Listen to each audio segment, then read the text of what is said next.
Good evening, everybody, and welcome to the June chapter of the virtual chapter, the June meeting of the virtual chapter, rather, for 2021. This is a really special issue of the chapter for a couple of reasons. I was just thinking this morning while I was getting ready for things that it was 5 years ago on this month's meeting that we had the last, as far as I know, one of the last programs with Michael Elner as a guest. And I specifically called Michael Elner because it was I'm here in Orlando, Florida. This is the 5th anniversary of Pulse, of the shootings at the Pulse nightclub, and so it was a real poignant day. And for somehow or another, I was just drawn to talk to Michael about who can we talk to about how to respond to this. And we had a real sort of what do I want to say, a socially conscious show that night that I will always remember. And the other thing that I want to mention about this June meeting, it was 1 year later. As a matter of fact, now this is based on a note on my calendar, so I could be wrong, and you might be surprised to hear me say this, but it was 1 year later, which is 4 years ago now, that Karen Hand joined us as a co-host on the virtual chapter. Wow. I didn't take note of that, but thank you for doing so. And shouldn't we have champagne? Yeah. Why not? Why not? Yeah. There we go. Yes, champagne would be lovely. So, Susie, will you pour? All right. Pour, Susie, pour. If I had known, I would have brought my own at least. But I'll toast with water. That'll be fine. My favorite drink. So given that, we're going to be talking to Lori Hammond in a little while. She is our primary guest this evening, but we also, as you know, have added some features to the program. And because I've just mentioned Karen and her anniversary with us, I want to turn your attention to Karen Hand, who's going to talk to us a little bit about something that she's interested in sharing with us tonight. Oh, these things are so cool. Thank you for bringing up that anniversary, Michael. I'm really thrilled about that. And sometimes it feels like I've done this forever, and sometimes it feels like we just started it a few months ago. So at any rate, what I wanted to talk about tonight, because we just came off the IACT IMDHA conference, right? And it seems to be conference season all of a sudden, because HypnoBiz is doing something for the week, and the Elmans are doing something for a weekend, and all on Zoom, of course. And so I just want to talk a little bit about continuing education and how incredibly important I think continuing education is.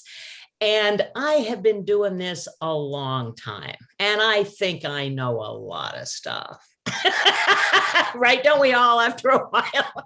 But every time I go to a conference, every time I sit in on a talk with Lori tonight, we're going to get some incredible tips, tidbits, some incredible stuff. I go in with the intention of what can I learn here? And this may be the first presentation sometimes of a newbie, and they may be scared, and they may even not do such a great job. But if you go in with the intention of what can I pick up here, everybody's going to offer you something you hadn't thought of before. And so I really just kind of wanted to share for a little bit some of the cool things that I picked up at the IACT IMDHA conference and some other interactions I've had with hypnotists, because I think hypnotists are pretty fascinating people. And I think you might be able to share some of this too. By the way, if you've got something you want to share here, we've got a couple of minutes that we can do this. I definitely want you to share something that you might have learned or picked up too, because that's how we all learn even more, right? My favorite thing, there were lots of great things at the IACT IMDHA conference. My absolute favorite new pickup, the thing that I will use, that I have already used hundreds of times, and I will use forever, I got from Peter Blum. And Peter said when his clients come in, he says, okay, what's your BS? Well, sounds kind of interesting, doesn't it? BS, belief system. Tell me your BS. And as hypnotists, that's what we are listening for. What is your belief system? And as you tell us your story, your BS that you're telling yourself and everybody else who will listen, you are really revealing your belief system. And I just think that is a golden nugget. I ask people all the time now, okay, tell me your BS. My what? Your belief system, what you believe in. Oh, yeah, okay, that's cool. It's an icebreaker. It's a fun way to do something. And it's a great frame for hypnotists to have, is it not? Whatever story they're telling is their belief system. Listen for it, and you will know exactly what to do to help them change that or move it around. From Michael, years ago, I learned the director's technique, right? The director's technique. And Michael, you could explain it probably better than I. You put a scene up on the stage and have the person look at it and kind of move things around and direct it in the way they want. Is that a synopsis of the director's technique? That's a short version, sure. Okay, so you get the general gist of that, right? Sometimes I've worked with clients having them rewrite their story. If they're writers, if they tend to write in journal, okay, let's rewrite that story a bit. Again, from Peter Blum, another nugget was you can rearrange your home. And if you have somebody imagine how they might rearrange their favorite room, their living room, the place that they share with others, the place that they present to the public, you can have all sorts of metaphors that go along with that, right? If you just take the room that you put out there for presentation for company, if you could enhance that in some way, in just one way, what might you do with that? And now that you rearrange your home, behind your eyes, your mind, that's where you live, your home. And you can rearrange that in much the same way and map across for that metaphor. So again, another lovely kind of metaphor. Jess Hansen is not here today. She usually is with us. And I wanted her to share with us her new, not her new, but a garden metaphor that she talked about at the conference. And if you think about gardening, there's a lot of stuff. If a client happens to mention that they're growing tomatoes this time of year or something like that, man, garden metaphors can work great with making all kinds of changes. Picking out all the weeds, and you just can't pick them out at the top. You have to pull them out by the root. You have to, really cultivate the soil and get everything ready to go. And as you're growing it, as the plants are growing, you have to go through and take care of them and hoe around them. And so she had this beautiful garden metaphor that she actually led us through that was lovely. Just things for us to think about, whatever the client tells us, whatever their hobby might be. Hobby is still one of those things. I don't do intake forms much anymore because I have everything on Zoom, and I just do it a different way. We do it in a little consultation. But when I had an intake form, hobbies was one of the things I asked. Kind of a weird question, but what's your hobby? Because it gave me all sorts of jumping off points for metaphorical references to help them get to someplace. Melissa Tears at the IMDHA talked about embodied cognition. I'm going to be honest with y'all. When Melissa starts talking, I go into a trance just like that. So I may or may not have really gotten what that is all about.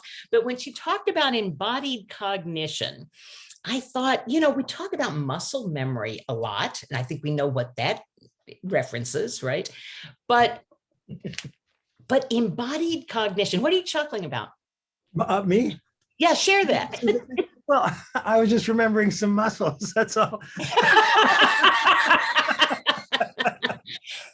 You had to ask. You learn it in your body. You take it in your body and you learn it. And do you have more that you can add to that? Because you understand this neuroscience stuff better than I do. I do. I'll tell you what, when you were talking about, relative to that, when you were talking about the director technique, the thing to me that's so special about that, and it's right in line with what you're talking about now, is that I'd seen that before, and I think a lot of us have seen a technique like that, just rearrange the scene and make it how you want. But the difference was something that John Grinder picked up and sort of touted an aphorism that comes from New Guinea. And the folks in New Guinea said that knowledge is just a rumor until you get it in your muscles. And so when John developed this particular variation on the director technique, the thing that was appropriate was after you got the scene all just right, then you needed to step into the actor's place or ask the actor to step off the stage and take over and find out how it feels from the inside before you commit to it. And I'd never seen it done quite that way before, and it made a tremendous difference in terms of how powerful it can be for people. So right on. And I think that really explained embodied cognition. stepping into it, stepping into it. Yeah. Yeah. But by the way, I also like the garden metaphor because, I grew up in a place where we had a big garden. I mean, I lived in a farming community, but we didn't live on a farm, but we had a half an acre garden. And in this monster garden of ours, one of the things that we learned was if you spread a little bit of bullshit around, things do grow better. So, there's more BS. There's more BS. And I learned something from you tonight because you said that you can learn something from everyone. And I was thinking about that, and I thought about somebody that I couldn't possibly learn anything from. And then I realized, oh my God, I learned that. You can learn something from everyone. You still argue with me once in a while about hypnosis. Everything is hypnosis, but it's kind of like the same thing. Yeah. But nothing is hypnosis, really. Well, yeah, there's no such thing as hypnosis. Yeah. So if you have other things that you want to share, by all means, unmute yourself and share. I'm just going to talk along here for a while, unless you want to share something here. Marketing tips that I picked up either at this conference or recently that I have never considered doing. There are lots of crazy marketing tips, but one was to always leave your business card either at a bookstore or at a library in some self-help books. Mm-hmm. Because the person buying the self-help book is obviously interested in that and might be a great candidate for it's some free guerrilla marketing. Yeah. People have talked about leaving them in bathrooms or on a bus or something like that. I have to say, I'm not a personal fan of that, because if I see somebody's business card on the ground, people will say, oh, well, they'll pick it up and be interested in the hypnotist. I'm looking at it going, boy, somebody threw that away. To me, that would kind of ruin the reputation a bit. But there you go, just some ideas. A lot of hypnotists, because it really is inexpensive and it's great advertising, wrap their car in something advertising their business. There's Art Leidecker as a hypnotist. He has since retired, but had a great, beautiful red sports car. And on the side of his red sports car, he had in white letters, relax, relax with hypnosis, or hypnosis is relaxing, or something like that, and his phone number. Very nice, very spiffy. Don't wrap your car if you experience road rage. Because if you have come to me for hypnosis and you're going through traffic flipping people off, it's not good advertising. If you keep a dirty car, don't wrap your car. If you're going to commit to doing that, you've got to commit to always having a clean car and always being a very polite, smiling, happy driver. Kind of like those women that work for Mary Kay. Oh my God. Well, that's right. That's right. You see the pink Cadillac or the pink car, whatever, and the little Mary Kay in the corner. And if they're not made up, it's not good advertising. Right. So I learned this from, and I wish I could remember who said this, because I would definitely quote them in my new book. They said, and this is an older hypnotist, somebody even older than I am, said, the longer I do this, the less I do.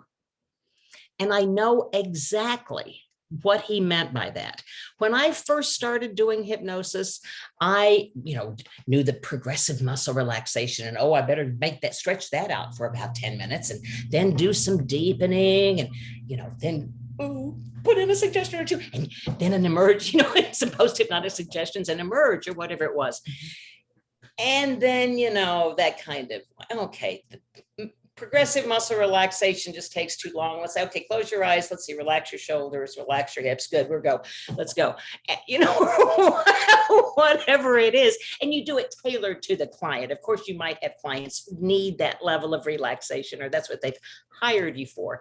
But mostly what I have discovered is all the things I originally learned that I had to do, I don't so much need to do. I've already done fractionation, and I've already done in and out of hypnosis in my intake as we're talking questioning. I've already done some change work. I've already thrown some kids on the floor and done some inner child work and things like that. I don't really throw kids on the floor. I have them take their inner child that we're talking to and put them right down here. But I do always throw them on the floor because then they have adult authority over the child, right? It's the same perspective, the same level. And I have kids thrown all over the floor sometimes when we're just talking. And I know that my client's in hypnosis because I say, now look at that 5-year-old and tell them they'll go right to wherever they put the 5-year-old. Now look at that 11-year-old. Oh yeah, they're over here. And they'll even be a different height. So it's an amazing process to watch. But I learned along the way that sometimes just suggesting, tell me about that, send somebody into a nice, deep trance. That is all that's necessary. Tell me more. And then what happened? Those are all deepening techniques, Sure. Right? And I didn't count a number out loud. Those are just some of the things that I've learned. And honestly, all I can share with you is my BS, my belief system, and you have to decide. The one thing I want to leave you with is I heard that we almost had the name hypnoscopy. Have you ever heard about that? That there was someone, I believe it was a Frenchman, Daniel Guillaume probably came up with this, that said that hypnoscopy was what we were doing, kind of like colonoscopy, right? Or endoscopy, going really deep, either pulling things out or doing whatever is necessary. And so they, you know, it would sound medical, it would sound official. Hypnoscopy. Hypnoscopy. And I thought about that and I thought, you know, I think that defines what I do. I think I do hypnoscopy with every single client who walks in or is across from me, across the computer screen from me, because all the way through we're dancing. We're dancing, we're doing the dance, right? And all the way through, I'm doing hypnoscopy because I am pulling things out of thin air and offering it to them as their thoughts. So hypnoscopy is exactly what I think I do. Join me in the practice if you'd like to. That's great. Lovely.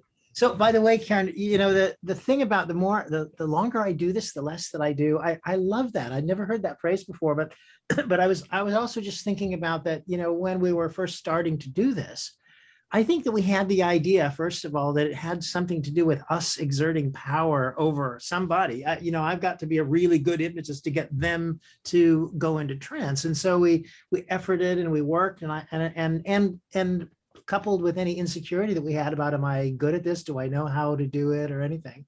As we get more comfortable and as we learn that it is our clients that are doing all the work, then I think that's absolutely right. And the mark to me of a seasoned professional is how little effort, you know, is required. If you watch somebody like Stephen Gilligan, you don't even know where it starts. You know, he's just having a conversation, and the next thing you know, the world is changing, and you know, and you're off in some deep, altered state of consciousness.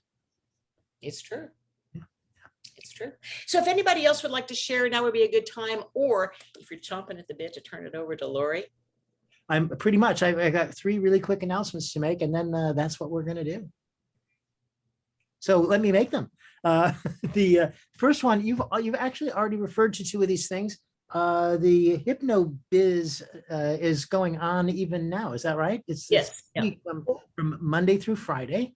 So if any of you have it, I don't know if you can still get involved with that or anything, but you can. The HypnoBizExpo.com if you're interested in doing that. Okay. And I think you can still get the replays. Okay. And the Elman Legacy Conference is this coming weekend, Friday, Saturday, and Sunday as well. So another big event in our community. And the only thing on the IACTIME DHA side that I can think of, by the way, for those of you who are at the conference, if you got the gold package, the flash drives have been completed. They've arrived. They're in shipment, as a matter of fact, I think, and you should be seeing them in a couple of days. But the next IACT thing on the IACT calendar is July 10th and 11th, which is the board certified hypnotist program. So if any of you are interested in becoming a BCH, check it out with the folks at IACT, and they'll get you all signed up, and I will see you online for a couple of days on the 10th and 11th of July. So there we go. Now, are you ready? I'm ready.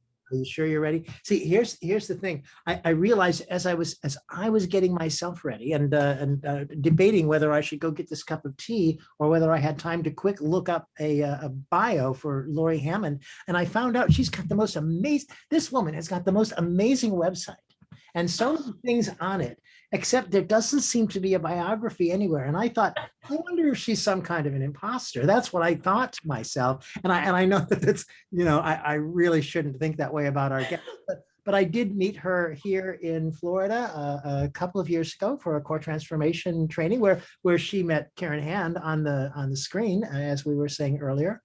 And I just think she's such a delightful lady and so much enthusiasm. And we're going to start out with some questions anyway. So I figured the best way to do the bio stuff was just to say, Lori Hammond, welcome to the virtual chapter. And who the heck are you? And how did you get into hypnosis?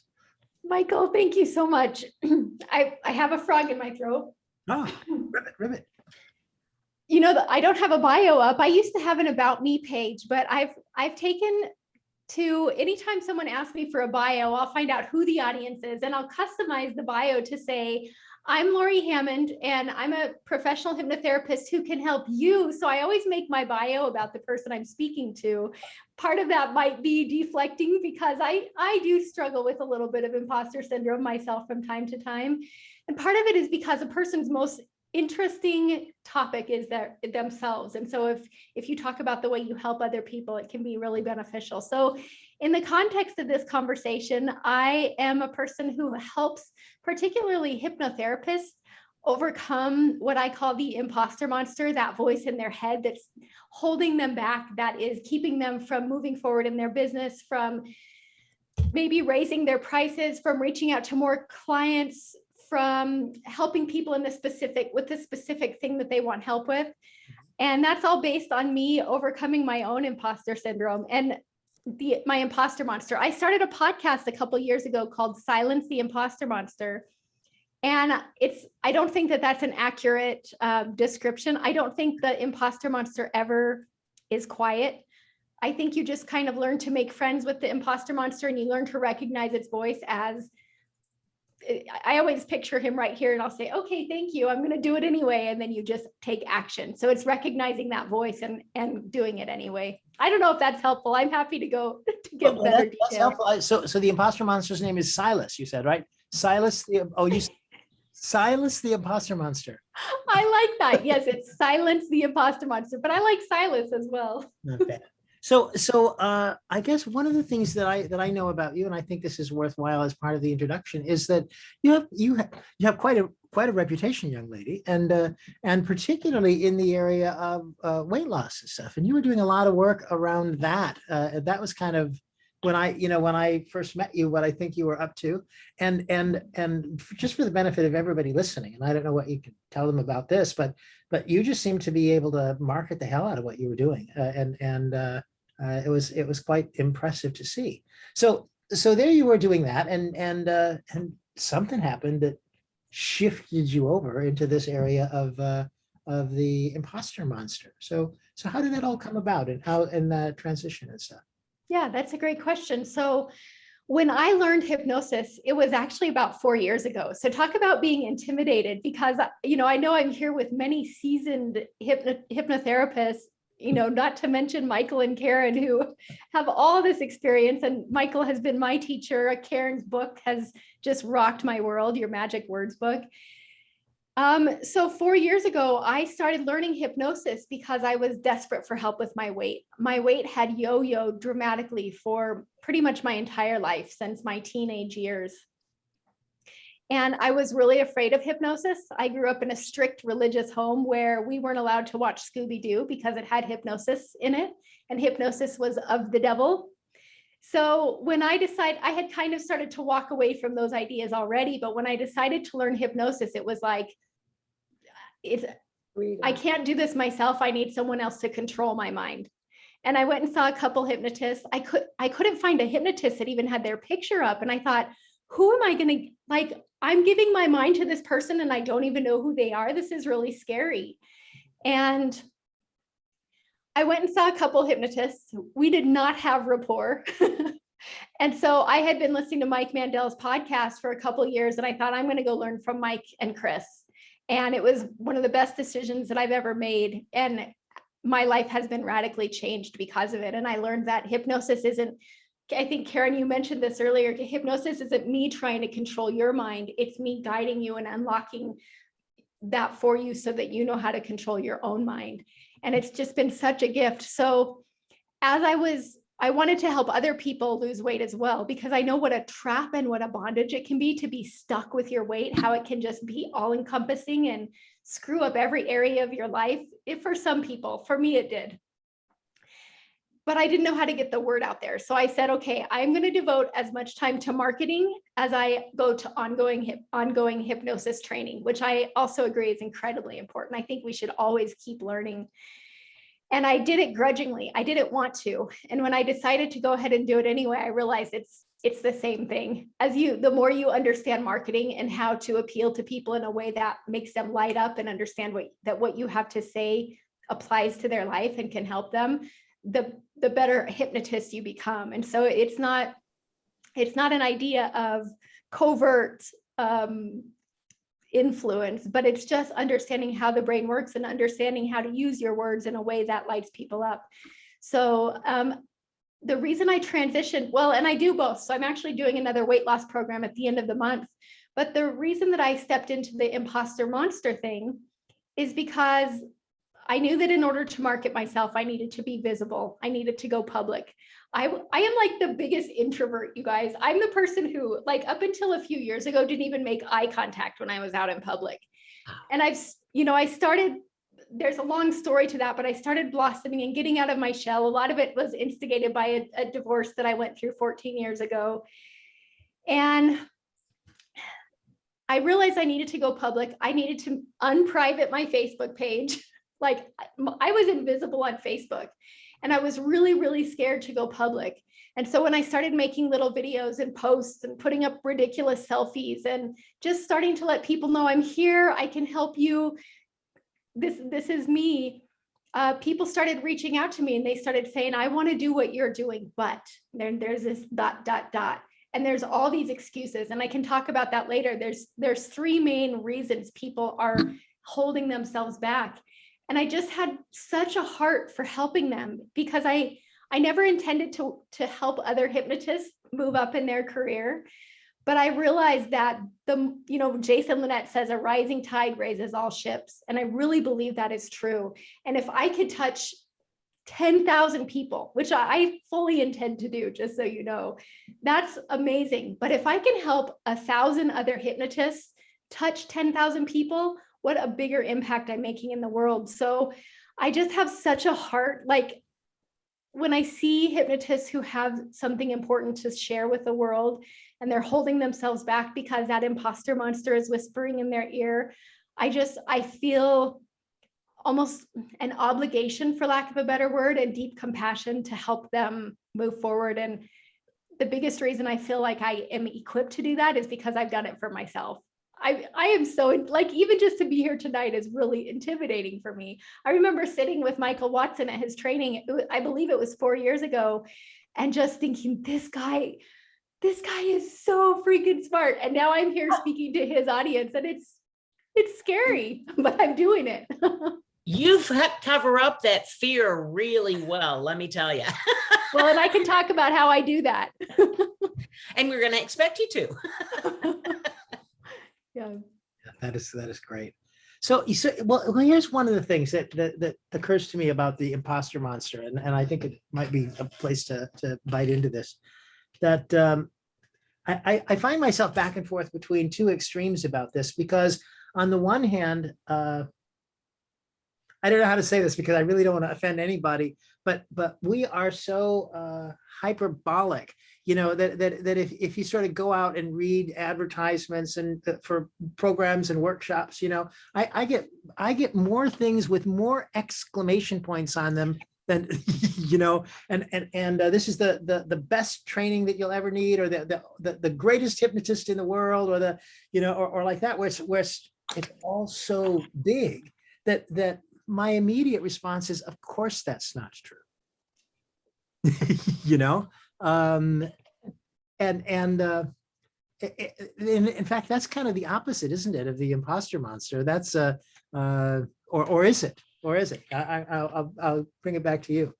Yeah, I think if this kind of goes back to something you said earlier about trying to help the client, trying to throw everything at them and making sure they're in a deep enough trance. I think when you're in the mind space and the energetic space of trying to convince somebody of something, that comes across. If you think of even writing a letter to a friend, you could write the same words, but be in a different state as you write that letter. And I think that state comes across in the letter. It comes across in your copy. It comes across in your landing page. It comes across in your decision-making. And I feel the same as you, Michael. If I see a bunch of exclamations at the end, I think this person doesn't believe themselves. Yeah. Well, I had a guy who writes copy. He's a hypnosis guy, and he writes copy for a living. At least is trying to become a copywriter. And he asked in a Facebook group somewhere, what should I say to people so that they will believe that I'm the best copywriter in the world? And I'm like, why don't you actually become the best copywriter in the world? That would be one way to go about it. That that would make more sense than trying to find a way to belief system people into the idea. Yeah. One of the things I learned as I was training is how important it is to approach an interaction with a client with a sense of prestige and an air of authority. And I was so I didn't really believe in it. So I was really faking it at first. And I was really trying to convince them that I absolutely knew this would work. And the longer I do this work, the more I realize that actually just showing up and saying, hey, I see you. My intention is to do something really phenomenal, to unlock something for you. I'm not really sure. Let's just see what happens. Let's play with this and see what happens. And I think there's something, to me, it feels so much more authentic, and I'm able to show up in such a more heartfelt way than when I'm trying to fake it. I think it's just incredibly liberating. And I think sometimes we have to model someone, which can feel like faking it at first. But as we step into a willingness to do it afraid, we start to develop our own style and our own way of showing up with clients and our own way of doing hypnosis. That helps us. We're really showing ourselves that we can do this. No, wait a minute. Let me get this straight. Are you trying to tell us that there's not just one right way to do it? Oh my gosh. I think there's as many right ways as there are humans. Yes, thank you. And more people should say that. We should be saying that to more people. Pick up the tips and the tricks, adapt and utilize as appropriate. Yeah. And there is always going to be one more training. That's one of the biggest things that I hear from people. I really want to start my practice and I'm certified with this organization and I have this certification, but I just need to get these 3 before I start. And so there has to be this balance between, and I am like if I could be a lifelong student, I would just live in a college. But there has to be this balance between beginning to actually use what you have learned and continuing to learn. And I think that those things can be happening parallel to one another. I think that we should always continue learning, but I also think hold on, I wrote this down. One of you said this earlier. Oh, Michael, knowledge is just a rumor until you get it in your muscles. So when we start actually using it, that's when we are showing ourselves, okay, I've got this. Yeah. Well, the theory sounds so good as it's presented in any class, right? Oh, the theory sounds great. And sometimes there are very dynamic trainers who say, this works every time on everything. Don't vary from this and it's going to be perfect. And it's going to take a couple of times of that particular thing not working for you to recognize, oh, wait a minute. Oh, wait a minute. And if more of us said, this is what works for me, and people could look and model, okay, this is the other stuff outside of the scripted technique that is going into that, making it work, making the dance work. And that's what you're talking about, isn't it, Lori, with being authentic? Yes. And I'll wait a second because I don't want to dive into this rabbit trail. Michael, you look like you might have been about to ask something, but yes, Karen, I'm going to put a pin in that and come back to it. Okay. Yeah. I'm glad you noticed that. You've got good acuity. It's just there's always another seminar to take. I think that's one of the ways there's always more that I can learn or something to be good enough to finally, get out there and do my thing. But, I was thinking it's not even always just another seminar. There's always another reason. There's a fellow that I know here in Orlando who he has a master's degree in counseling, he's done all kinds of training, and taken one course after another course after another course in hypnosis. And finally, I met him and he took my course and he was ready to get things going, right? And he's somebody that I see socially from time to time. So I keep checking up with him, how's it going? What's happening with your practice? And for the first year, every time I saw him, he's like, I'm working on my business card. I've got to get my business card just right. And literally he couldn't do anything because he didn't have the right business card. And finally he showed me his business card one day. I said, that's fantastic. Now let's get out there and go with it. And he says, I've just started the brochure. And I'm like, first of all, I said, nobody uses brochures anymore. But I didn't want to tell him that there was this thing called the World Wide Web because I knew that would take him another 4 years as well.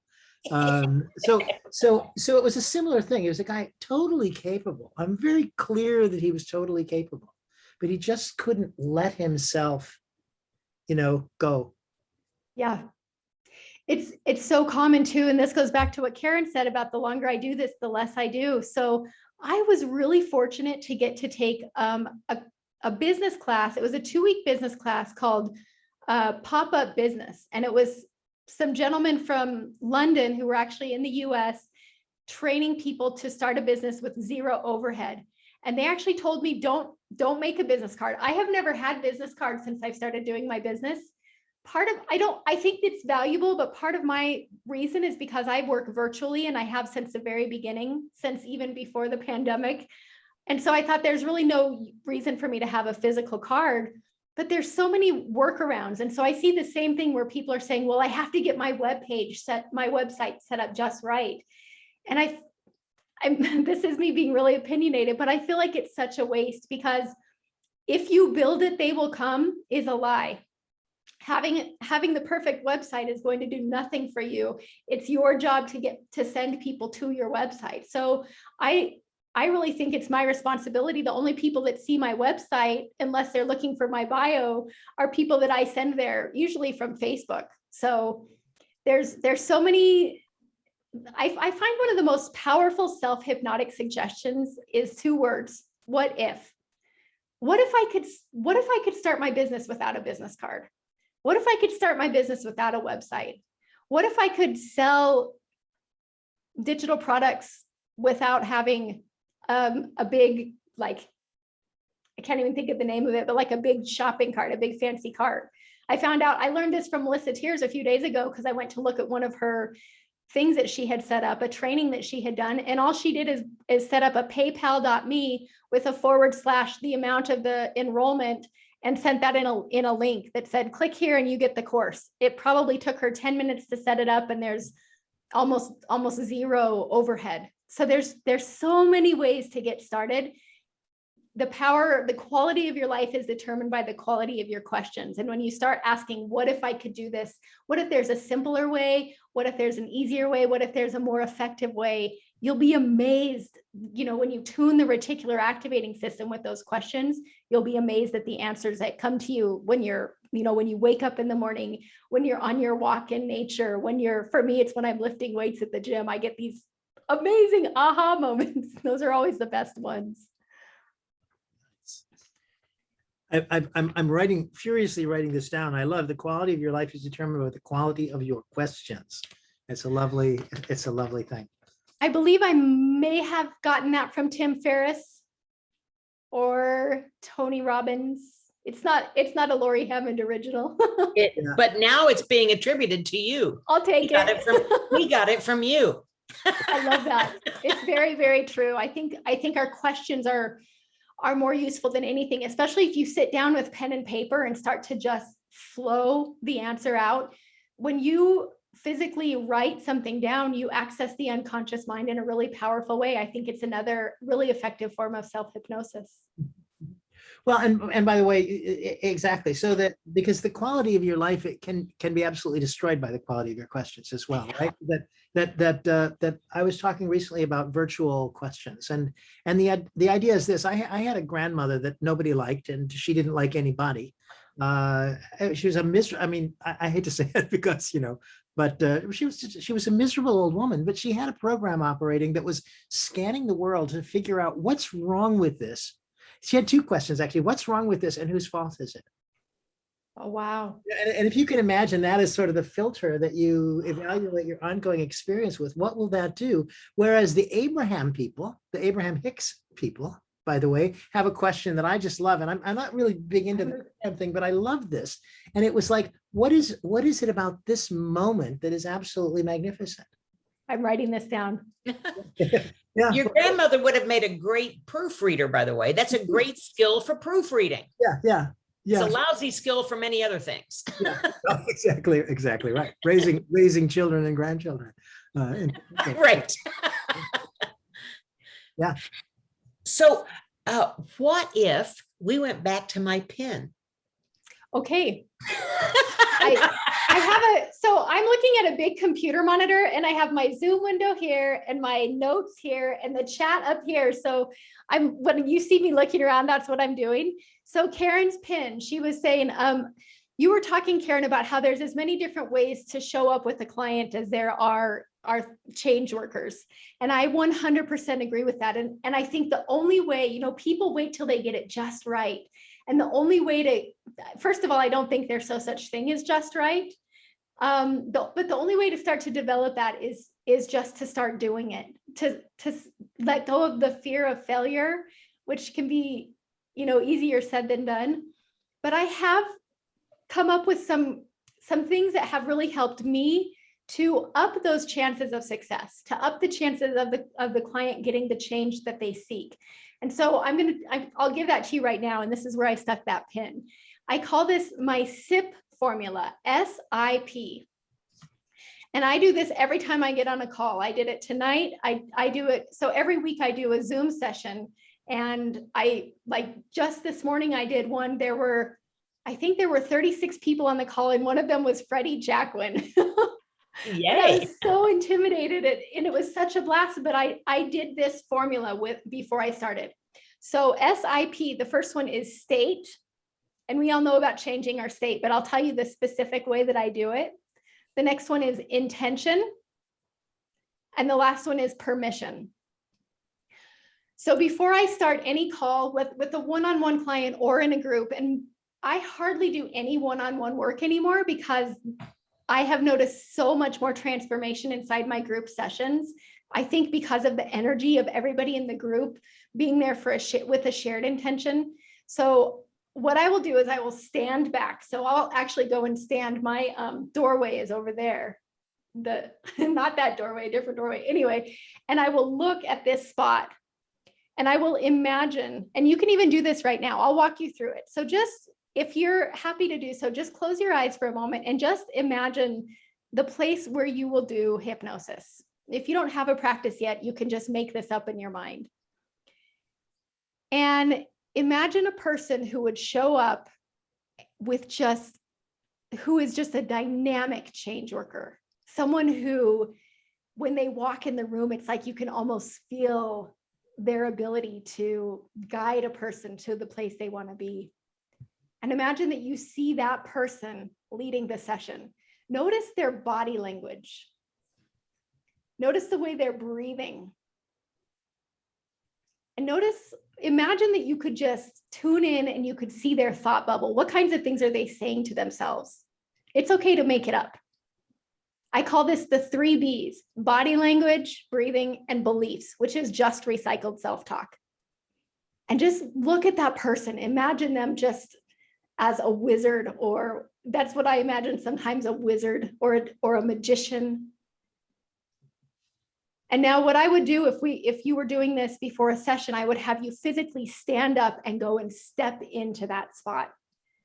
Take on those 3 Bs, take on that body language, breathe in that powerful way, and say those powerful things to yourself. Practice that right now, rehearse it, say those powerful things to yourself, and notice the way your body responds to your self-talk.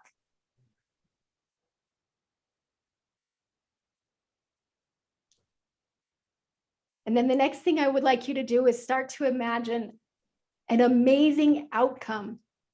Actually, I'm going to have you open your eyes again before and set this up. So that's the state part. You're really just getting into a powerful, positive state. And then intention is, so I recently, 2 weeks ago in I call it Transy Tuesdays, my weekly hypnosis session, I taught people my favorite fear of flying protocol. And I think there's as many effective fear of flying protocols as there are humans. But my favorite is to have a person just mentally rehearse getting off the plane and hugging their loved ones, or being at the restaurant after, that night at dinner. Michael was talking about how you're going to be flying pretty soon. And when you get there, you're going to have dinner with Karen and a family member. So start to just vividly imagine yourself being safe at the end of that thing. And so often when we experience fear, it's the fear of the unknown. It's because our unconscious mind doesn't have a map for this, and it's saying danger, danger, danger. So when you start to rehearse safety, everything shifts. Things shift for you on an energetic level. So when you're doing that SIP formula, start to just vividly imagine the person that you're working with getting the transformation that they seek. And it is not you doing it. I think that that takes off a lot of pressure to understand that you're just the guide. You're just the unlocker. You're not even the key. And all the answers are inside that person. And so when you just start to, maybe imagine them sending you an email in 2 weeks saying, what did you do to me? That problem has been completely eradicated. I can't even remember what it was like to crave a cigarette.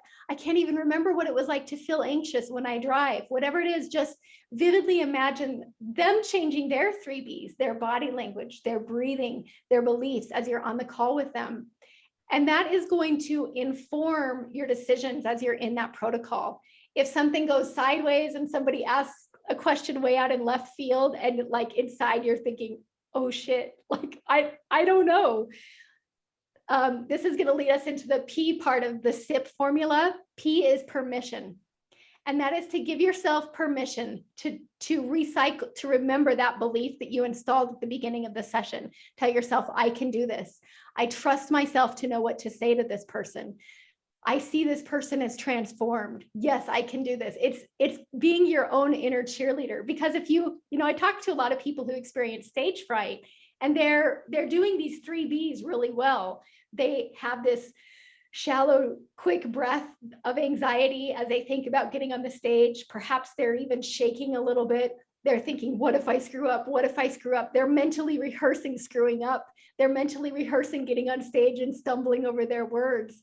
It works perfectly. You are already such an amazing self-hypnotist. And when you just shift those 3 Bs and take that exact same process and start to mentally rehearse success and tell yourself, what if I can do this? What if this goes amazingly well? What if they experience transformation? And just keep reminding yourself over and over throughout that session. And I do this most every week. I get into a moment where I think, I don't know how to handle this. 2 things can't be in the same place at the same time. And if you're saying, I don't know how to handle this, those positive affirmations can't fit in there. But when you start to say, I can do this, that, oh my gosh, I can't do this, falls away. And you're so full of, it's okay to be confident. It's okay to step into your ability to change people's lives, even if it's scary, even if you're not sure you can. It's okay to start what-ifing the positive things and to start allowing yourself to make a difference in this world. Nice. Is that helpful? Yeah. How much of this imposter syndrome is wrapped up in perfectionism? Because that's what you're saying. Give yourself permission to just trust yourself, to just go with it, right? If you're locked into, I've got to be perfect. It's got to be perfect. I've got to have the perfect website or I can't do it. I've got to have the perfect this or I can't do it. How much of that imposter syndrome is rolled up in, well, obviously I'm not perfect. So I must be an imposter. Yeah. I think there's a great deal of that. I think that's one of the biggest things that holds people back, is feeling like they need to have all their ducks in a row, that they need to be perfectly eloquent, that they can't fail. I don't believe that. I believe the only failure is quitting, is not trying, is not putting yourself out there. Look at those ducks in a row. I love that. I just want to show, I do have in my office, I have all my ducks in a row. I love that. And it actually is a wind-up toy for I don't know when. And so if anybody says that, we pull down the ducks and we wind them up and let them waddle across the floor. Yes. And they have all their ducks in a row too. I love that. I love that. It really is a lie. I think that is the part of our brain that holds us back in fear. And Michael and Karen and everyone else, you can fact check me on this. I could be totally wrong. It's nonverbal. It's like almost an animalistic part of us that just freaks out. And so it sends that fear signal up to our meaning-making machine. And our meaning-making machine starts saying, I can't because. And we have all of these reasons. But when we start to recognize those reasons as that imposter monster, it empowers us to be able to say, I see you, and I'm going to do it anyway. There have been times when I first started making videos where I would make a video and I would watch it back and I would just be laughing at myself. I would literally be blushing while I watched the video, thinking, if my friends who know me as a hairstylist see this, they're going to think I'm an absolute idiot. And then I just shrug and hit enter and just send it out into the world. And I recently had Scott Sandlin on my podcast, and he said, we all think that we're the center of the universe. We're the center of our own universe. We all think that we're the star of the movie when we're just an extra in everyone else's movie. And to let that fact liberate you, because it means that you can go out there and you can be bold and you can try stuff out, and it's going to have way less of I don't want to say way less of an impact. It's actually probably going to have a bigger impact than you had imagined, but way less people are going to think you're an idiot than you think. I can't even remember where that line of, perfectionism. I think the antidote to perfectionism is playfulness. Yeah. And when you're in this kind of mode where you're trying to figure, what am I going to do? I have to do this right. I think this is where, perhaps an NLP technique where you feel the feeling in your body and you pull it out and you throw it away. And then you let yourself take on the 3 B's of a playful person, adjust your body language. Will you do this with me right now? Imagine that a magic string is pulling you up from the top of the head, allowing your bones to align and your limbs just to hang like a marionette on a string, relaxing your shoulders. Then lift your chin. If you have your eyes closed, go ahead and open your eyes and look up. Outstretch your arms. Smile so big that the corners of your eyes crinkle up. If you can, just maybe bounce a little bit and just think, this is fun. Take a deep breath with a long, slow exhale and just ask yourself, what if I can? I think that's the quickest form of self-hypnosis in the whole world, is shifting those 3 B's. You can't do this and feel sorry for yourself or pout or even be a perfectionist. So 2 things can't be in the same place at the same time. So if you're struggling with perfectionism, rather than try to talk yourself out of it, just switch into a zone of playfulness instead. Nice. I decided to give perfectionism up. I gave it up about 3 years ago. That's incredible. Not perfect at it yet, but I'm getting there. It's interesting that you bring up perfectionism in this, because that's one of the things that I know that I struggle with, is that I am always working, always every minute of every day. I'm always working up until the very last minute when it comes to preparing a seminar or a workshop or a program like that, because I'm thinking, I wanted to just. And it isn't that I don't think that it's good enough already, actually, but I want it to be better. I want it to be the best thing that, that it can possibly be. And I keep cranking and I keep working at it. And then finally, when it's time to do it, I'm like, well, I wish I could have done a little bit more, but here's what I got. Now, from my core transformation training, I mean, I think I create, I'm pretty good at that, creating an atmosphere of love and camaraderie and stuff. It's great. So the seminars get over. And I get all this great feedback from people saying it was such a wonderful program. We had a great time. It was, amazing, amazing. And I'm thinking that I've gotten away with something. That I know that it could have been even better than that. And what I notice is I know that the students of mine don't know what I know, but that's why they're my students, but where it really runs into me is in the other direction. It's like if I were to have a meeting with John Grinder or, or somebody and try to explain to him what I thought about something, then I just really kind of lose it. The same way you were talking about how, here you are in this class with me and Karen, and you've only been doing this for a little while. But I'm exactly that same way when it comes to somebody that I recognize as being an expert. It's like they're gonna bust me at this,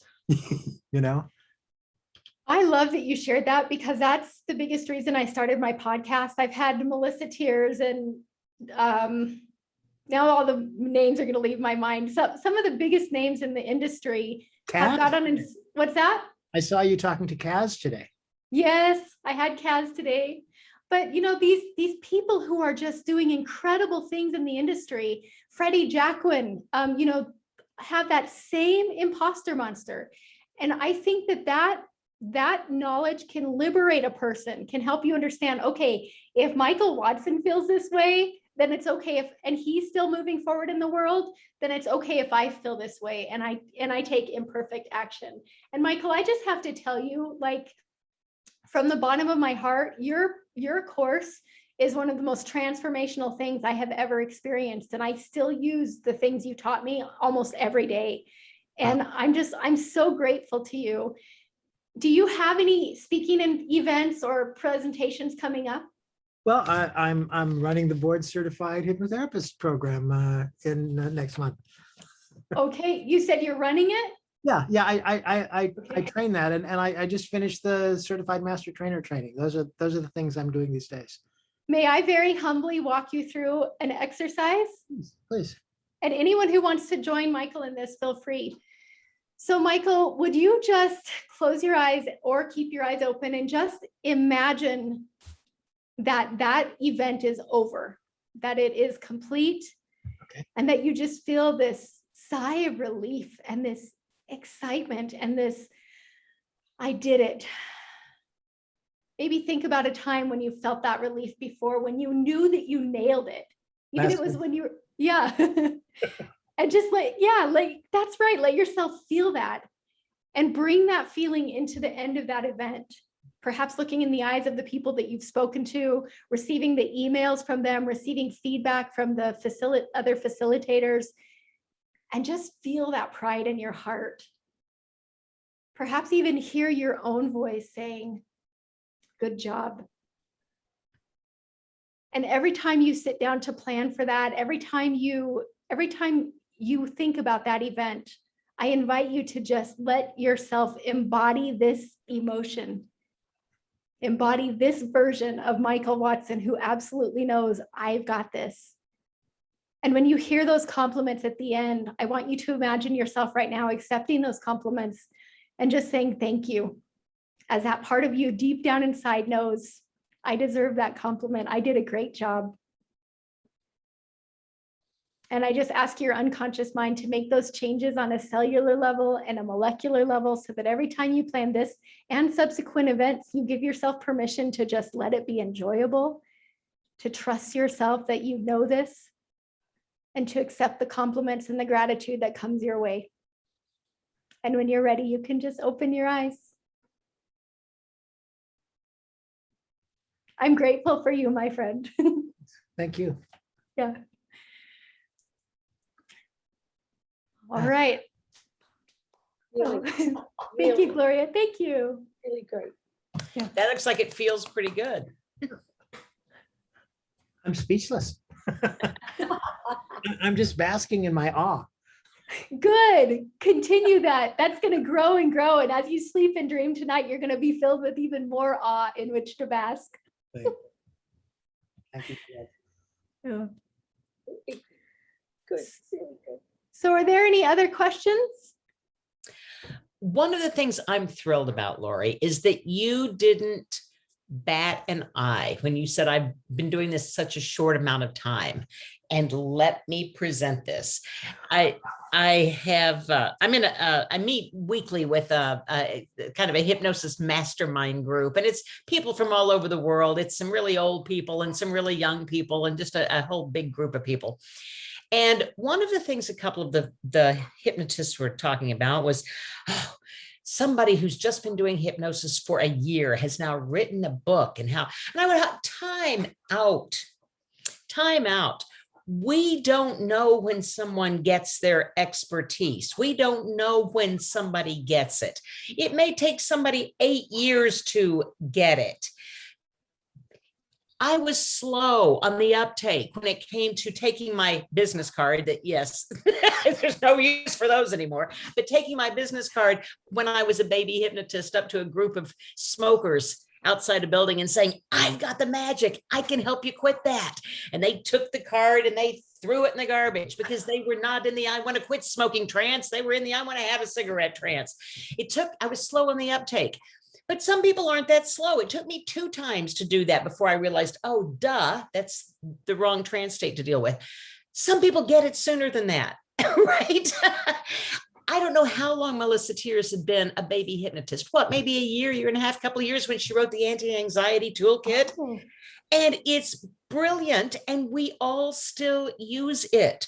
So I don't think any of that, and I think that's what you're talking about with the imposter syndrome sometimes is, oh, I'm too new at this. I couldn't possibly pass along. Look at the expertise that you're sharing with the confidence and the wisdom with which you share it. It's wonderful. And who cares how long you've been doing this? You get it. Thank you. And please keep sharing it with us. Thank you. Part of the reason I share that is because I know that is a limiting belief that a person thinks they have to have been doing this for X amount of time. And I couple this with so much humility because my imposter monster is alive and well. And there have been so many times where something hasn't gone the way I had hoped, or maybe I got some negative feedback. And I just, like, in my mind, I think, okay, I'm just going to go back to being a hairstylist. I'm going to take my website down. I'm going to hide myself on Facebook again, and I'm just going to do hair. And I've thought that so many times. Jason Linett invited me on his podcast after I'd only been doing hypnosis for about a year. And when I was finished, I went into the deepest I suck trance that you can imagine. And I was actually listening to some live music that night, and I didn't hear anything that happened because in my mind, I was thinking, I am going to be the laughing stock of the hypnosis community. I need to call Jason and tell him, please don't air that. Like, just deep, deep fear. And just the other day, I've stopped telling myself I'm going to go back to doing hair because I recognize that loop now, but I still fall into it. And just a few days ago, I was thinking about an upcoming session, the one that I did this morning. It was a breakthrough protocol, and it was amazing. But I was just feeling scared, like, what if it doesn't work? What if people don't get a breakthrough? What if I don't know anything? What if it's not my place to try to fix people? What if some people are supposed to stay broken? What if I'm messing with just all these thoughts? Best news of all, if any of that happens, you can always go back to doing hair. There you go. I mean, that's a safety net rather than, oh my God, I'll have to go back to doing hair. Oh, well, if this doesn't work out, I can always go back to doing hair. Yep. I'm just going to try this. I'm just going to float this out there, because if it doesn't work, I can always go back to doing hair. Yeah, it's true. And that's part of the reason I did this, because I knew I had that safety net. Michael, I see you about to say something. My office, by the way, is connected to a beauty salon. Oh. So I have a lot of interaction. My landlord runs a salon. You're doing a lot of the same things. Well, here's the thing that I think is interesting is we've had this conversation so far about the imposter syndrome as it relates to me with regard to training, for example, or to those of us who are hypnotists with regard to, am I a good enough hypnotist and stuff. But the other part of it, of course, is that we have clients that have got these issues as well. And I'm wondering, were you an imposter when you were a hairdresser? I actually learned a lot of these lessons as a hairdresser. I remember one time I worked at a very large high-end salon, and I was there a little bit late and almost everyone had gone home. The only people left in the salon were the front desk girls. And I'm rinsing this woman's hair out. And as I'm watching the color rinse out of her hair, I realize her hair is green. And I seriously contemplated, like it honestly crossed my mind to just turn off the shampoo bowl, go out the back door and just leave her there. And I did the same thing to myself. I said, I shouldn't be a hairstylist. I'm terrible at this. Why I never want to touch someone's hair again. And it was just such, I learned back then that this is just a cycle that we all go through. And I think that knowing that can liberate you, and it can help you when you hear that imposter monster in your ear, it can actually help you realize that you're on the right track. And I think we can show our clients these same things, and we can let them do the SIP protocol and mentally rehearse things going well and give themselves permission to speak to themselves positively. When we mentally rehearse something, it's like we are driving our unconscious mind to make it happen on our behalf. And we are so often mentally rehearsing scary what ifs. What if you start rehearsing powerful, positive what ifs? Now, the imposter monster can encourage us to grow, on the other hand, can it not? Absolutely. I do believe, if we all were just completely 100% assured and just going out there tearing the world up, it wouldn't be a good thing. I think that there is a place where we can thank that voice for making us aware of ways that we can grow and we can improve. And like Karen said, and I learned so much from you at the beginning of this, Karen, I was typing down so many notes. We're always learning. And I think if we ever decide that we have arrived, that's kind of a dangerous place to be. I think there's beauty in not knowing. For me, there's one of my highest values is adventure. And so having the adventure of figuring things out, if you wait until you've arrived, you're gonna, get to the end of your life and look back and think, if only I had taken action, if only I hadn't taken myself so seriously. Yeah. There's a quotation from Milton Erickson that you reminded me of earlier, indirectly at least, and that is that if people ask Erickson if you could can I use hypnosis to do this or that or the other thing, or will hypnosis help me with this or whatever it is, Erickson would say, I don't know, let's find out. Whereas so many of us are in this place of, well, we've got to say yes, and we've got to be right, and we've got to know exactly how to do it. Erickson said, let's you and I have an adventure together. Let's find out what happens. And that's just a lovely thing. I really, really like that. And I encourage every one of you to take that as your own mantra. I don't know, let's find out.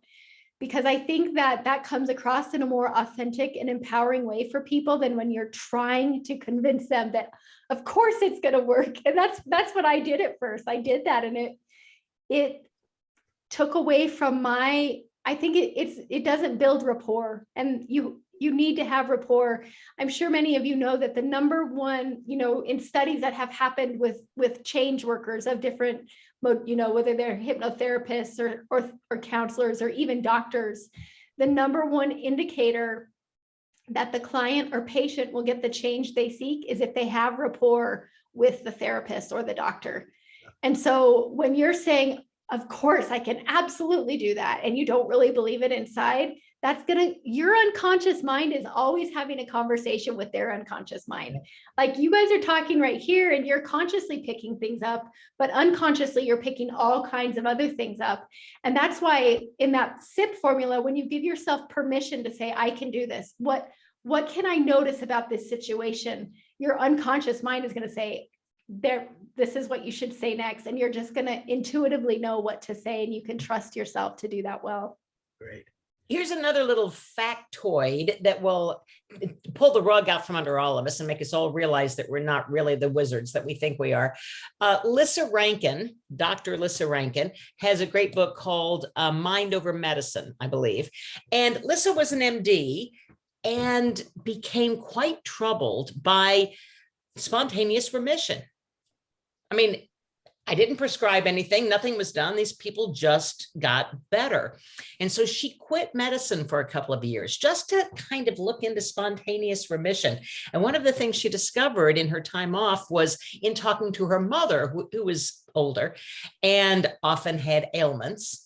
And she would tell her mother, okay, she would call her daughter the doctor first. Should I call the doctor about this? And her daughter would say, yes, call your doctor. Her mother would call the doctor, make the appointment. And then sometime later, Lissa would be talking to her and her mother said, oh yeah, I made the appointment. I'm meeting with him next Monday, but I feel so much better now. And in her study, what she discovered is when someone calls the doctor and makes an appointment, whether it's a psychologist, a psychiatrist, an MD, whatever it is, when they call and make the appointment, they have a tendency to start getting better right then because they gave themselves permission, Lori, just like what you're talking about, to ask for help. Wow. So they started improving right there. So keep that in mind when your client calls you and makes an appointment. They just agreed, okay, I need some help. You're the one who can do it. They're 80% of the way to being good, being fixed, being done already. Isn't that a pretty incredible thing? Yeah. Yeah. And then if we stop being the wizard and get the answers from them, it's going to go a lot better. I agree. Except there are some people who need to be told what to do. There are some people who need to be told what to do, and those people do better with some of the hypnosis magic. And those aren't necessarily my ideal clients. I don't, yeah, they're not my favorite clients. I'm more of the permissive Ericksonian than the Elmanian, like, I'm going to tell you, I can do it, but I'm not very good at it. But another reason to know it, because sometimes we have to use that too. Right. Yeah. Sometimes we have to use that too. Yeah. You know, I want to make sure that we don't get the time is flying by, and I want to make sure that we don't miss this because you teased us earlier. You held a carrot right out in front of us, and you said there are 3 reasons. As soon as I hear somebody and I'm poised to start a list. Okay. It's not complete until that's done. 3 reasons why people hold themselves back. Okay, so 3 of the things that I often hear are, I want to do what you're doing, or I want to start my hypnosis business or continue, but I don't have anything original to say, and I'm afraid I'll sound like a copycat. So that's the first one is I like Melissa Tears is already doing it. Karen Hand is already doing it. You know, what do I have to bring to the table? So that's the first, well, not necessarily, these aren't in order of how I hear them, but that's a very common one. And then the next one is, what if people think I'm an idiot? What if people make fun of me? What if people realize that I'm a fraud? I mean, I think many of us still feel like frauds. And I think that, like Michael said a moment ago, it can actually be really beneficial to feel that way because it keeps us moving forward and searching for answers. And I believe that hypnotists as a whole are some of the most open-hearted, beautiful people I've ever been around. The first time I went to HypnoThoughts, I remember getting to the top of that stairs and the feeling of love in that area was palpable. And I thought, this is because these are people who are actually changing lives and who truly want to change lives. And I think that if there's this part of you that wonders if you're a fraud, it keeps you moving and it keeps you hungry for more. And for me, it keeps me so humble and it keeps me so careful about the proclamations that I make. But I'm not sure how that ties into what I was saying. So the number 2 is, what if people think I'm an idiot? And I can tell you my antidotes for all these in a moment. And the third one is, I don't know where to start. I have too many ideas. I have so many ideas. I don't know which one to choose, or I don't have enough ideas. I'm not sure how I can start doing this. So those are the 3. Cool. Lovely. Thank you. Yes. So what is your antidote for them? Okay, so for the copycat one, I just made a big rant about this. I can't remember now if it was in Freddie Jacquin's group or Mike Mandel's group, but someone was saying this, like, I'm so afraid of copying people. And I actually had Melissa Tears on my podcast just to talk about this topic because she's my person that I'm going to copycat. Like I feel like almost everything I do and everything I teach, I've learned from Melissa Tears. And so she and I talked about this and she said, that's, if you've ever sat in one of Melissa's trainings, she's always talking about John Overdurf. I learned this from John Overdurf, this from John Overdurf. And so I actually think that it can lend prestige when you cite your source. So I'll say, I learned this from Melissa Tiers. I learned this from Melissa Tiers. I learned this from David Snyder. I learned this from Mike Mandel. It can lend credibility. So the first thing is copycatting. This is an idea that I think that we developed in elementary school. Like as kids, we thought we decided that something is wrong with copying people. But I'm sure that Michael, I actually remember, Michael, I rode with you to a Chinese restaurant that we went, or no, it was like a Mediterranean restaurant that we went to. Habibi. And you talked to me about modeling. And I was so brand new to NLP and hypnosis that I said, what's modeling? And I've remembered this conversation with you as I understand more and more. We've learned everything we do by modeling someone else. So NLP calls it modeling. Second graders call it copycatting. You can take your pick. It's the exact same thing. If you're giving credit and if you're giving yourself permission to step into to start to use the things that you learn, you're going to be a little bit copycat-ish at first. And then as you continue to do it, you're going to step into your own. Sure. I mentioned earlier that I grew up in a very religious home, and one of the Bible verses that I remember reading, I believe it's in Ecclesiastes, is Solomon saying, there is nothing new under the sun. And if Solomon said this 2,000 years ago, think how much truer it is today.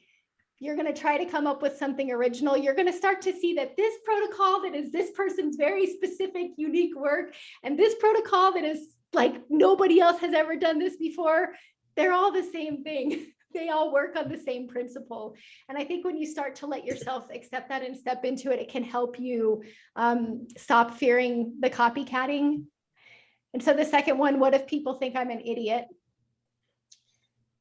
This was a big one for me. I would, as an introvert who has pretty much tried to stay invisible my whole life, it was so scary for me thinking, what if someone who knew I was a hairstylist found out that I'd become a hypnotist? I really like these 3-syllable H careers. And I stumbled on a TED Talk by Brené Brown.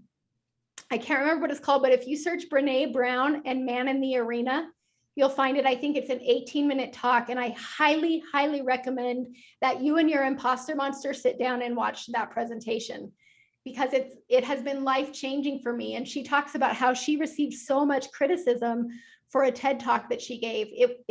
She was just in this deep depression, and she found this speech by, I believe it was President Roosevelt, talking about how it's not the critic that counts. The person who's criticizing you is most likely, we are all a reflection. Everything that someone says about you is a reflection of how they feel about themselves. So usually the person criticizing you is someone who, when I get criticism on my Facebook page, I will look, and 9 times out of 10, and I do get criticism, you guys, I will go and look at their profile, and usually it's hidden and they don't have a profile picture. They're staying invisible and they're criticizing me for being visible. So when you start to realize that the people that are criticizing you are really just reflections of their own selves, and you start to understand that there is feedback that's valuable. I solicit feedback all the time. I beg people to tell me what I can do better, but it's from people that are in the arena, who are actually making a difference in the world, who are putting themselves out there, who are brave, who are maybe sometimes looking a little bit foolish, but at least they're doing it. So I think when you start to shift your mindset, it starts to help you realize that it's okay. You're not going to break. You are resilient. You are strong. You can future pace yourself, mentally rehearse yourself, hearing that criticism and being okay. It still feels like a punch in the stomach when I get criticized. And when I get accused of stuff that I'm not doing, it feels like a punch in the stomach. And then I ask myself that empowering question: what can I learn from this? How can I use my tools to change my state and be okay? And then what's more important, staying invisible and not being criticized, or perhaps getting some criticism and getting to the end of your life and looking back and realizing you made a difference in the world? What's more important, not getting an email that says you're an idiot, or getting an email that says you changed my life, thank you so much? And so it's just starting to find the balance and what's more important, and starting to tell yourself, I can be criticized and be okay. Yeah. And then the third one is not enough ideas, too many ideas. Where do I start? So I believe it's better to build one hole a mile deep than 100 holes a meter deep or a foot deep. I guess we're all Americans here, yes. So 100 holes a foot deep.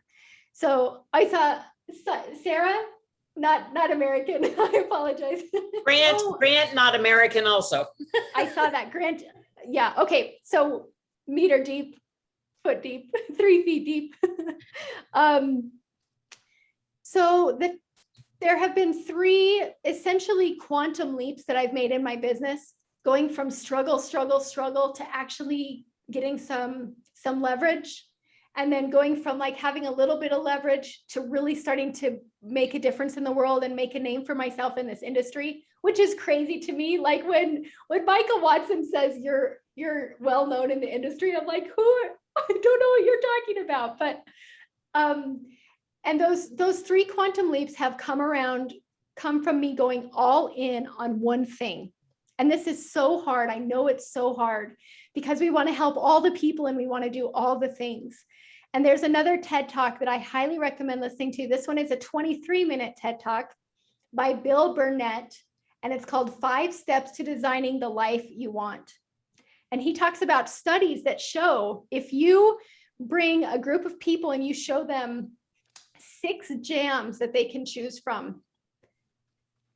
Hang on, I'm gonna switch gears and tell you a different one. You can watch the talk for that one. But he was saying they brought college students in and they did a study and they had them critique 5 pieces of art in the order of how much they liked them and how much they didn't like them. And then as the student was getting ready to leave, they said, hey, by the way, I ordered way too many of these prints, number 2 and number 3, I have way too many, so you can just take one. So they ran 2 different tests. The first group, they said, if you don't like it, you can bring it back and trade it in next time. And the second group, they said, but if you take it, it's yours. This is the one you have to stick with. When those students came back a few weeks later, if they had been given the option of having more than one choice, that person was completely dissatisfied with their painting. They hated their painting. And they ended up not really liking the rest. If they had been said, this one's yours, this is what you're going to do from now on, they came back and they would rank theirs as the most beautiful, and they absolutely loved it.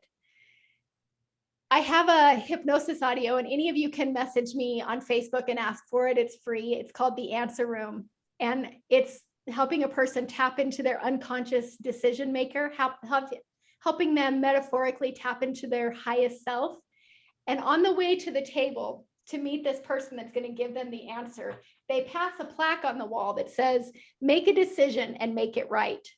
That's my attempt at an embedded command in a nested loop, because it's really not about making the right decision. I'm going to tell you right now, and if you only remember one thing from tonight, there is no right decision. You need to make a decision, go all in and make it right. And if you get a month down the road and you realize this is the wrong decision, there's this thing called sunk cost bias, where when someone has invested a whole bunch into something, they're just going to go down with that ship. So there's this balance between realizing that you've chosen the wrong thing and just going all in. I've had to do this over and over, walking away from my career as a hairstylist. And it was a lucrative career. I was in a high-end salon making a good living. And there have been so many times when it would have been easy to go back. But I remember a journaling exercise I did before I started, where I sat down and I asked myself, what's the worst that could happen? And like Karen said, the worst that could happen is I go back to being a hairstylist and doing a career that I absolutely loved. But there was this part of me that absolutely knew that I'm supposed to make a difference in the world and that I can do this. And I keep going back to that. And so I've gone all in. I'm going down with this ship, you guys. And I don't think it's going to go down. So go all in. And those are the times when I have skyrocketed my business. The first time I just took a little course from this random guy on Facebook that talked about getting more visible on Facebook. And I told myself, okay, I'm going to just do exactly what he tells me to do. I'm going to exclude all the other voices, all the other things. I'm just going to do this one thing. And the very next day after I made that decision, Jason Linett called me and asked me to be on his podcast. And I took that as like this little kiss from the universe telling me that I had made the right choice. We're always looking for the right thing to follow, the right coach to hire. And I really don't think that it's as important which one we choose as that we actually do what they tell us to do. Read that book and then actually implement this stuff in the book. So go all in. That's the antidote to too many ideas, not enough ideas. Start capturing ideas.